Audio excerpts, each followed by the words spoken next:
Let's begin. We are Parshas Bay. So I'm going to share with you a beautiful idea from the Maharal, which Rav Dessler explains in Michtav Melial, and he talks about the idea of choshech, and it's just a beautiful way of understanding a medrash in about the makas choshech, the plague of darkness.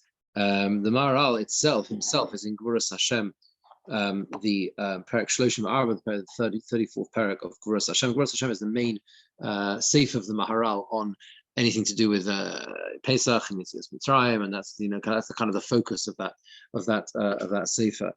Rav Dessler starts like this. He says you need to understand how, if you ask a person, he uses a fantastic example. He says, let's say a person goes on a long journey from his hometown to Yerushalayim, right? And they meet him, you meet the person, and you say, how are you? And what brought you here? So if he says an aeroplane, right?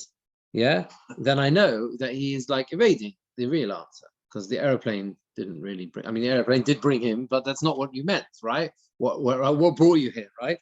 Okay. But if he says, for example, I came here to learn Torah, well, that's a good answer. That's what brought you here, right? That's what brought you to Yerushalayim, right? It's not that in other words, for anything you do in life, right? There is what he calls an instrumental cause, and there is an underlying cause, right? There's an instrumental cause, like what we call in Yeshivish, the Heichatimta. That was the way he got there, right? But the Gemara would call it that, right? But these are the means, right? That's just the means how you achieve something, but that's not the purpose. It's not the underlying cause, okay? And he says that we so often ignore and overlook this distinction. We talk about everyday things or whatever, we ignore it. And what ends up happening is we end up devoting most of our things to instrumental causes. And actually, we don't think very much about underlying causes. We don't think about underlying things, messages from Hashem, whatever. We don't think deeply about things in general, right? And a person who is very materialistically focused sees everything as chance. Everything has happened just by chance, happens to be this way. But a person, the ultimate purpose is just beyond such a person. But a person who thinks spiritually is much more interested in the purpose, less in the instrumental cause, less in the chance, okay, how did I get here? Well, I happened to get here by a plane. That's not the point. The point is, what am I doing? Why am I here? What's my purpose, right? That's the focus of someone who is spiritually attuned. That's what Rav Dessler says. And such a person looks at everything in the world with a reason. It's a spiritual purpose. It's to tell me something. I'm trying to understand why this is happening, etc., right? And therefore, with this sensitivity in mind, he encourages us to look at a medrash which talks about the underlying, if you like, where the plague of darkness came from. Okay, and there's a medrash as follows in Shmos Rabbah Perek Yudalef. Medrash says, "Mehichon hoya hachoshech." Where did the darkness come from? Rabbi Yehuda, Rabbi Nechem, and there's a machlokes between Rabbi Yehuda and Rabbi Nechem. Rabbi Yehuda omer mechoshech shel malo. Rabbi Yehuda says it came from the darkness above. There is a darkness above. And he brings a posuk, Shnema Yoshes Choshech Sisros, we solve Sukkosoi. So there's this idea, this posuk refers to that Hashem makes darkness his secret place. So it's a darkness above of some sort. And Rabbi Nechemya Omer, he says no. He says the darkness came Choshech Shel Gehinnom. There's another type of darkness. There's a darkness associated with Gehinnom. And that is another posuk, Shnema Eretz, a posuk K'moi Ofel, which means like a land covered with darkness, Tzalmovis, like Gate Tzalmovis, the shadow of death, Velo Sedorim, something disorderly. Okay? So the Maharal says in Toras Chaim as follows. What is going on in this medrash? What does that mean? Where does the darkness come from? Well, there must be some deeper meaning here, right? The Maharal says, Bir zeh ki ledas Rabbi Yehuda, hachoshech tomid more al haheder. According to Rabbi Yehuda, darkness always refers to a type of non-existence, something lacking, something missing. Kiladas Rabbi Yehuda, okay, that's called just like light refers to presence of something, the existence, okay. So kena choshech mora al hahed. That's what choshech refers to, the absence of something. Okay, there's a deeper meaning between light and darkness. Light means something, means presence. There's something here, I can see, right? Darkness, right? You've got to think sort of a bit deeper. Darkness means missing. There's something absent, black, nothing, like nothing. We associate darkness with nothingness, right? That's what we associate with. Recreation. Yes, exactly. The same sort of idea, although there is different, because one of the challenges of the concept of tohu vavohu, right? Confusion, exactly. It's not like all darkness. That's why a human being can't appreciate what that means, right? The confusion before creation. But darkness refers to something missing. He says, the Maral says, so he says, because the world is created after this absence, similar to what you're referring to, there is a darkness before the world comes into creation. This is the upper darkness, which interrupts, so to speak, between Hashem and the world. And that's what it means there's darkness above. And the idea, he says, is that the world that Hashem is eternal, and the world has a presence. And this absence, it is attached to the world sort of from the beginning of the world. And in this understanding, okay, that there is this darkness present in the world chronologically, sort of from the beginning of the world, because the world comes into being so that the darkness ends and then the world comes into being. That was where the darkness came to Mitzrayim. That's Rabbi Yehuda's view. It was that darkness. In other words, take it from the creed, what Rav Dessler does in sort of explaining this in the Maharal. He says, take it away from the level of the whole of creation and think about a human being. In every person, there is a time when that person did not exist. There is a darkness before he was created, right? And that is effectively a deficiency in the existence of a human being. No one has been here forever. There has always been a darkness, an absence before the person came into this world, right? But then there's another type of darkness, another type of non-existence. And that is the darkness, that is the deficiencies that unfortunately a person may have done during his lifetime, right? And that is the second view. That is the view of Rabbi Nechemia. The Maharal says, there's another absence, if you like, in the world, and that is that the creation itself, something there can be absence attached to it, because basically there is a reality that was represented by Gehinnom, that people can do the wrong thing, and that creates another form of darkness. And there's a totally different type of darkness. It's not a darkness that existed before existence, right? The absence of us being here is the darkness that human beings can do themselves with their own work of their hands if they do the wrong thing. And therefore, he says like this, the Maharal says, when Hashem brought the plague of darkness on Mitzrayim, he brought on them this absence, in the sense that in creation, there is something inherent in creation. There is an absence, there is a loss. And the dispute between Rabbi Yehuda and Rabbi Chemia is, right, where did that come from?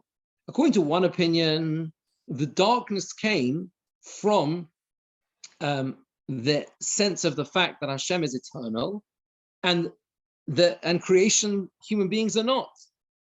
No, and the other view says, no, that's not where the darkness came from. The darkness came from Gehinnom, which is what the absence that we as human beings can create in this world.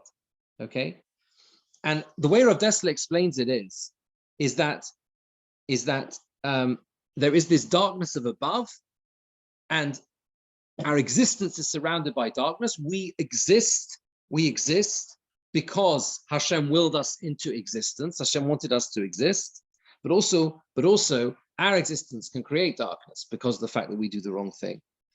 The lesson, he says, Rav Dessler says, explaining the Maharal, is that the plague of darkness is coming to teach, according to this, a fundamental lesson.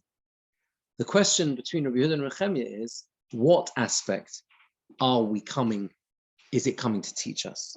Is it a reflection on the essential nothingness of human beings, the fact that our origins are nothing, almost like we say on Rosh Hashanah, right? Yeah, that there's nothing to human existence. It's nothing. It's a blink of an eye. It's a fleeting dream. Chalom yo'of, like we say in the Sana Tokef, right? That's Rabbi Yehuda's view. That is Rabbi Yehuda's view. That is what it means. The darkness comes from, with which he describes it as the darkness with which Hashem shrouds His glory. The idea of the darkness above, or is the darkness of Choshech about the vanity of our actions and about the failures that we have to act appropriately. It's a very, very deep idea in the whole makkah of Choshech and darkness. And what Rav Dessler is trying to bring out from the Maharal is that we look at it, and every time we see Choshech, yeah, there was darkness, there's another plague. That's what was existing. But you got to understand the cause. What was the cause? What was the underlying cause? What was the underlying message?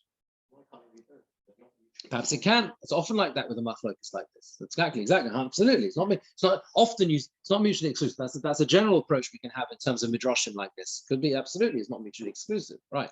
But the point is that when we see something in this world, we have to try and understand the purpose for which it was brought into this world. And when Rabbi Yehuda and Rabbi Nechemia, this is a lesson not just for this example, but for many other cases too.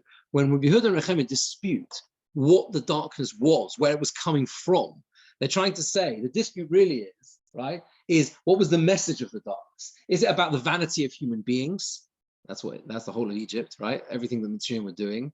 Look at their vaunted glory of nothingness and enslavement of the Jews and everything else. The emptiness of human beings, or is it about darkness that human beings can create, which is what also they did through their actions? And he says that then he goes on to describe the same thing you see in the reverse as well.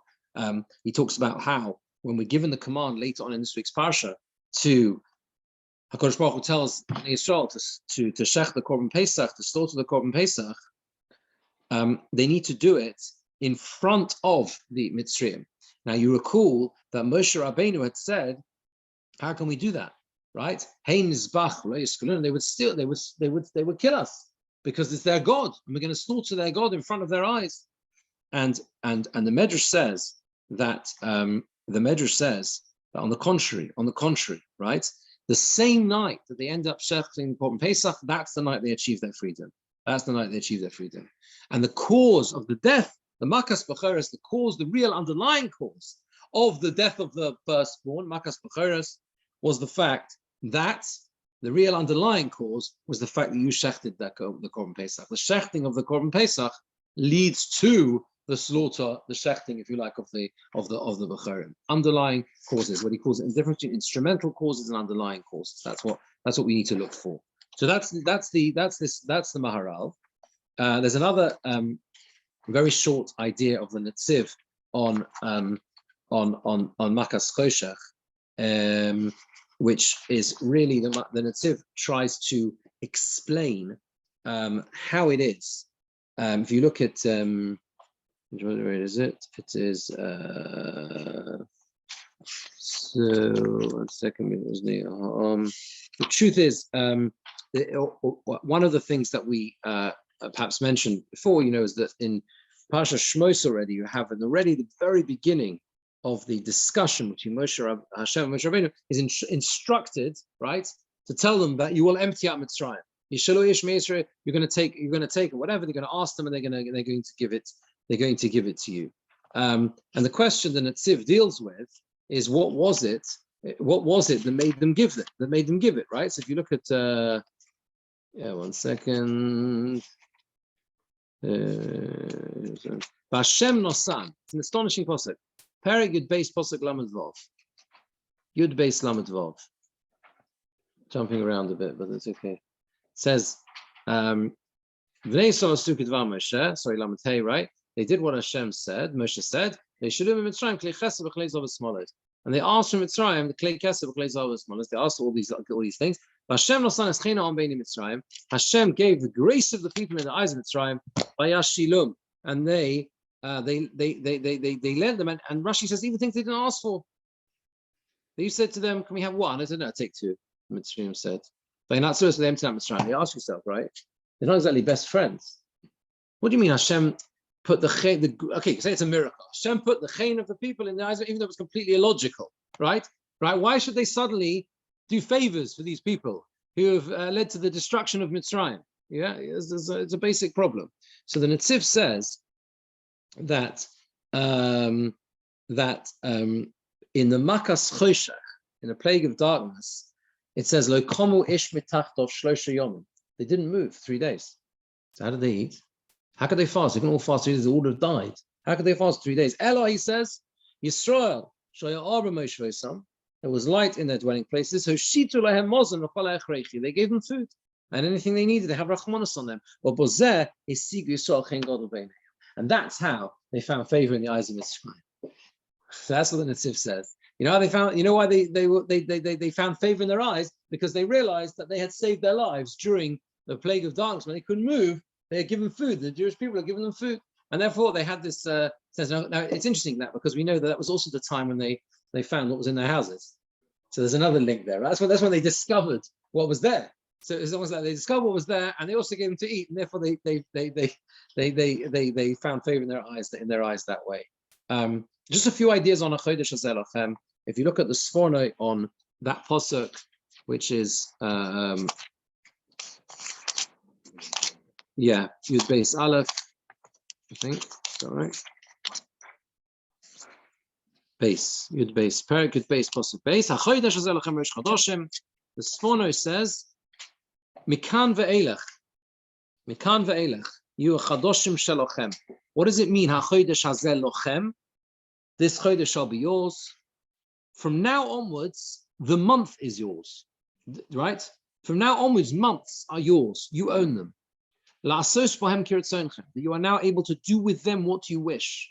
I will be me'ah shibud. In the time of slavery, your days are not yours.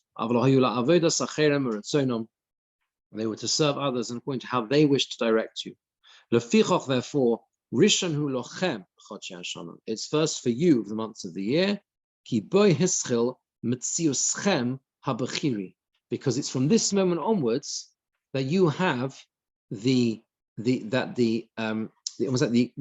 existence of your free choice or your free will, your existence, the existence of your free will, your cherus comes into existence at this moment.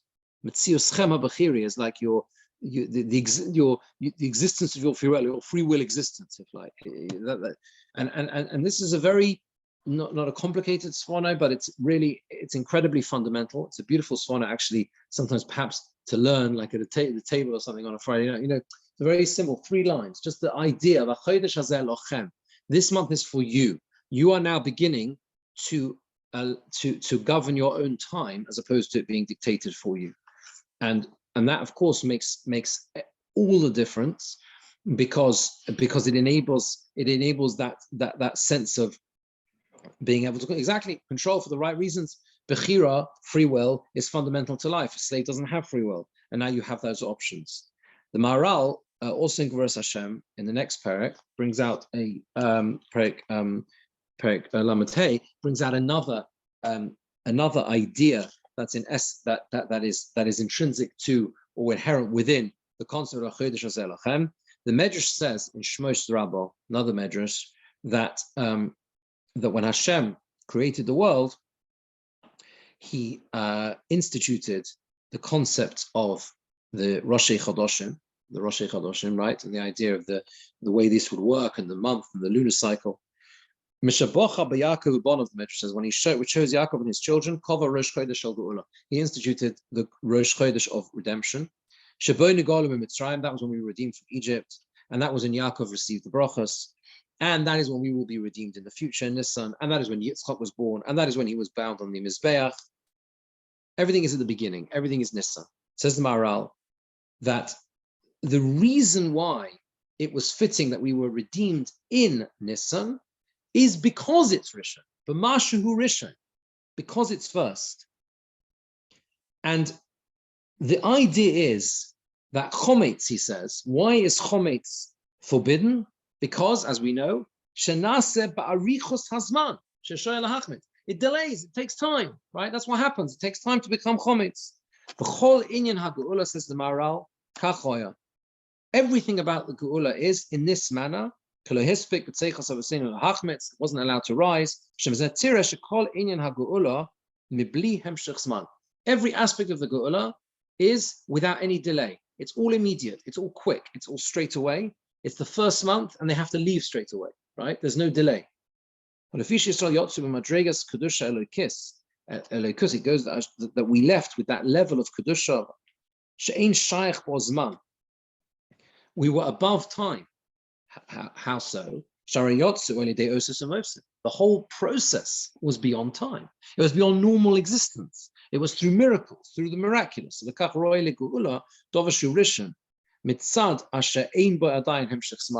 And that's why it had to be the first month, because once it's gone into that month, and once we've gone further than the beginning of that month, already there is a hemshech zman. Already there is a delay. There is a time frame within which to locate this moment.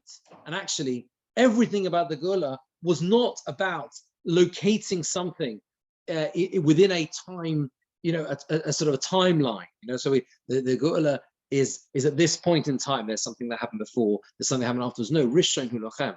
It had to be first. It's the beginning. It's above time. And the only thing that can be above time, if you like, is that very first moment in time. That's what the Maharal understands with the concept and the idea of Achodesh Hazeh Lochem. The moving to a different idea, different idea of Moshe, and Darash Moshe Feinstein says, if you look at Paragud Beis Posuk Daled, we have a Paragud Beis Posuk Daled, the idea of the neighbors, very fascinating aspect of Korban Pesach. Enough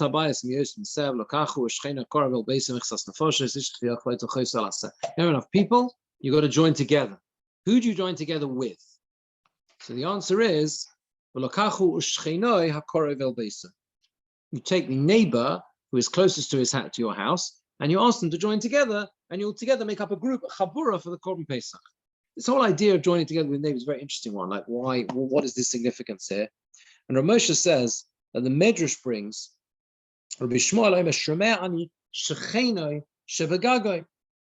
I might think that what it means, the simple explanation is the closest neighbor to you. Shechena shebagago means that the neighbor who lives upstairs on the roof. It doesn't upstairs apartment or whatever. Maybe it's the neighbor on the side, slightly further away. No, the closer one to your house. What is the Medrash trying to say? It has to be the one who's closest, the neighbor you're going to join with. So he says that you see there is a distinction between neighbors. Not all neighbors are the same. And he brings the Rambam in Hilchos Deis. The Rambam says, She'adam nimshach achar acherim. Person by nature is drawn after those he associates with. That's how it is, right? A person is drawn after others. That's why we're always encouraged to make and choose good friends, because chabura sadikim, associate yourself with sadikim, because otherwise you can be drawn in the wrong company. Korach, Ruvain, everything else, right? We got to be in the right company, otherwise things go wrong. He says, the person you encounter the most, you got to try your hardest that person is a good person, right? Because you're going to be with them all the time. They're going to have the most effect on you. The person who lives upstairs, and you can't choose your neighbors, right? But you encounter them most of all, right? You see them every time you walk out your front door. You see the guy who lives upstairs. That person choose for the chabura of the Pesach, so that it is a chabura tova. But if it's not possible, if it wasn't possible to ensure that your neighbor upstairs is a good neighbor, is a good person, so then the next level is at least make sure the guy who lives next door is a good neighbor. Okay, because you also see one another and you learn from one another, and you should take him for your chabura. And if neither of them are good, right, and you can't live anywhere else, so then you have to bring into your chabura even those who are further away, so that together you can develop your faith and your kiyum of mitzvahs together. What Moshe is trying to bring out here is that when the Torah is saying A person should take, together with one's neighbor who is closest to one's house, one is supposed to choose carefully the people you associate with, right? The ideal is to make sure that the people you come into, again, move away from the model of the upstairs and downstairs neighbor, although that's the literal meaning, but we understand, like we can broaden it out, the concept, conceptually, what is the idea here? What is the idea here? That the messages and the whole essence of what we are meant to be absorbing through the Korban Pesach, right? And through the whole experience is a sense of chabura, a sense of coming together in unity to serve Hashem, to develop emunah, to do the mitzvahs, right? That's the whole, that's what's going on here. And for that, it's very important we choose carefully who becomes part of that. Are we going to be the right influence on one another? So ideally, that person will be the person who lives closest to you, because ideally, that's the person, people you encounter more often than others. You want them to be the right type of people who will help on that journey towards towards faith, towards keeping mitzvahs. If not, you have to go further out and further out and further out. And the main thing is to make sure that they are the right company, the right chevra. It's a very important point because it's 100% the case that we want to be in life fully inclusive and we want to embrace everyone 100%, whatever, to bring people and everything. But we also have to remember that our nature is that we are influenced by those around us. So it's very, very important. That's what the Torah is emphasizing, according to the ways Moshe understand this message, that who we choose to associate with, and particularly those we come into contact with the most, should be people who will influence us in the right way and us likewise to them. Because unfortunately, otherwise, if we don't do that, then it doesn't become a chabura, if you like, going towards the right direction in life. So, okay, have a very good Shabbos. Thanks for joining. Thank you all for joining. Thank you. Okay. Thank you. Good Shabbos. Good Shabbos, pleasure.